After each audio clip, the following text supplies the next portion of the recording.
ದೇವರೇ ನೀನು ಇರುವ ವಿಷಯ, ಭೂಮಿಗೆ ನೀನು ಬರದ ಕಥೆಯ ಅಮ್ಮನು ನನಗೆ ಹೇಳಿದಳು, ಆದರೆ ಅರ್ಥ ಉಳಿಸಿದಳು.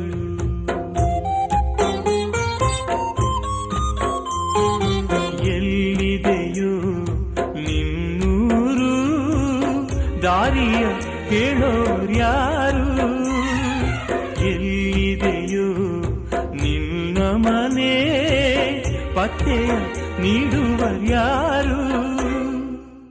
ದೇವರಿಗೊಂದು ಕಾಗದ ಬರೆದು ಭೂಮಿಗೆ ಕರಿಬೇಕು, ದೇವರು ಓದು ಭಾಷೆಯ ಕಲಿಸೋ ತಾಯಿಯ ಪಡಿಬೇಕು. ದೇವರಿಗೂ